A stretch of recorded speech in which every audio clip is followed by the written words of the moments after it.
आदर्श शिक्षा निकेतन high school class 8। उस दिन हमने हिस्ट्री का आपका अतीत भाग 2 का 7 लेसन पढ़ा था। बुनकर लोहा वाले फैक्ट्री वाले मालिक। आज हम इससे आगे का पढ़ेंगे। बुनकर कौन थे? बुनकर आमतौर पर बुनाई का काम करने वाले समुदाय रहते थे जो कि दर पीढ़ी काम करते रहते थे। इसमें जैसे तांती, उत्तर भारत के जुलाहे और ये जो लोग थे जो कि कपड़ा बुनते थे। इसमें क्या करते थे? स्त्री और पुरुष मिलकर कार्य करते थे। जो स्त्री होती थी वो तकली पर चरखे पर तकलीफ लपेटकर काम करती थी और कपड़ों को रंगीन करती थी। इस तरह से कपड़े बनाए जाते थे। परंतु धीरे धीरे हमारे भारतीय जो कपड़े थे उनका पतन होने लगा, क्योंकि अब इंग्लैंड के जो कपड़े थी उसमें निर्यात का काम मुश्किल हो गया, क्योंकि इंग्लैंड वालों ने भारत का कपड़ा खरीदने से मना कर दिया और अब इंग्लैंड के कपड़ों की मांग होने लगी थी। जिससे क्या हुआ था कि जो भारत के जो बुनकर थे वो पूरी तरह से बेरोजगार हो गए थे। सबसे बुरी मार जो उनके पड़ी थी बुनकरों को, वो बंगाल के बुनकरों पर पड़ी थी। भूखे मरने लगे थे क्योंकि अब इस कपड़े की मांग नहीं थी हमारे सूती कपड़े की, क्योंकि अब इंग्लैंड का कपड़ा भारत के अंदर आ गया था।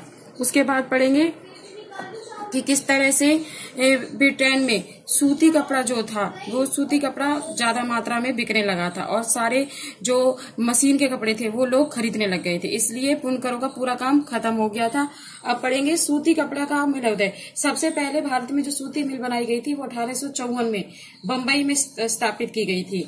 अब क्या है कि 19वीं सदी की शुरुआत हो गई थी। इंग्लैंड और चीन में होने वाले जो कच्चे निर्यात थे वो बम्बई में एक महत्वपूर्ण बंदरगाह बन चुके थे, क्योंकि बम्बई में सब चीजें मिल गई थी, मजदूर मिल गए थे, समुद्र थे और मंडियां थी। इस तरह से जो सूती मिल जो सबसे पहले बनी थी वो कपड़ा मिल की वहां पर बनी थी बम्बई में। इसके कई रीजन थे, मंडियां वहां थी, बंदरगाह थी, वहां का मौसम ऐसा था। इस वजह से सबसे पहले जो कारखाना बना वो बम्बई में बना था। उसके बाद पढ़ेंगे टीपू सुल्तान की तरफ। अब ये तो पढ़ा था हमने क्योंकि लेसन का नाम था बुनकर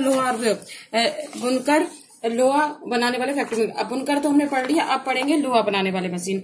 इसमें ये टीपू सुल्तान की तलवार दिखाई गई है जो कि लोहे के एक ऐसे उसमें बनी हुई थी, गुड स्टील से बनी हुई थी, जिसमें कार्बन की मात्रा ज्यादा थी, जो कि लोहे के कवच को पूरी तरह से काट सकती थी। ये उसकी वजह जो आज भी रखी हुई है और मैसूर के उपरांत बुनकर बनाई थी। और यहाँ पर ये इसके लोहे को परगलन करके यानी कि लोहे को पिघलाकर और इस तरह से भट्टियों में बुर्ज पर तैयार किया जाता था, जिससे ये बनाई जाती थी। इसकी ये काफी मात्रा में इसकी मांग थी टीपू सुल्तान की मात्रा में। और इस पर उनके कुरान के कुछ शब्द लिखे हुए थे और नीचे सिर इधर देखो इसका शेर का मुख दिखाई दे रहा है। तो ये टीपू सुल्तान की तलवार के बारे में बताया गया किस तरह से टीपू सुल्तान की वो बनी हुई थी, तलवार बनी हुई थी। उसके बाद है गांवों की उचड़ी भट्टियां। अब क्या है? अब स्टील के बारे में है कि जो लोह अश्क थे वो वहां के जो लोह अश्क जो बिहार के जो लोग थे उन्होंने एक पहाड़ी पर देखा कि लोहे के अश्क थे, वो थोड़ा थोड़ा इकट्ठा करते थे। तो एक बार टाटा स्टील कंपनी के लोगों ने उसे देखा कि किस तरह से वहां के जो लोग थे वो एक उठाकर ले जा रहे हैं। तो उन्होंने देखा कि वो एक अश्क थे और थोकनी यानी कि एक धुएं की हवा वाली होती है जिसमें उस लोहे को पिघलाया जाता था और उससे किस तरह से वो लोहा जो है तैयार किया जाता था, भंडारों में तैयार किए जाते थे और लोहे से वो बनाए जाते थे। परंतु धीरे धीरे ये बंद हो गया क्योंकि पूरे गांव उजड़ गए थे, क्योंकि बड़ी बड़ी कंपनियां बन गई थी। इस तरह से देखो अगेरिया समुदाय के लोग थे जो कि लोह अश्क को इकट्ठा करते थे, परंतु भुखमरी के कारण क्योंकि अकाल पड़ा था तो वो लोग गांव छोड़कर शहर की तरफ आ गए थे। इस तरह से वहां पर इसकी लोह अश्क की भट्टियां बंद हो गई थी।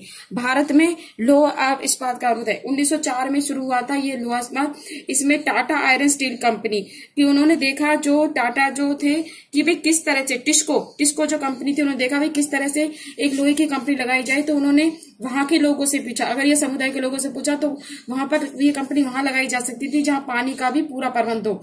इसलिए ये नदी जमदेशपुर में लगाई गई थी, जो सरवण रेखा नदी के तट पर। वहां पर ये नदी ये देखो ये दिखाई गई है जमदेशपुर, जहां पर ये लोहा अश्क आज भी यहीं से लोहा प्राप्त किया जाता है, जिसको कहते हैं टाटा स्टील कंपनी, जो 1912 में प्राप्त हुई थी।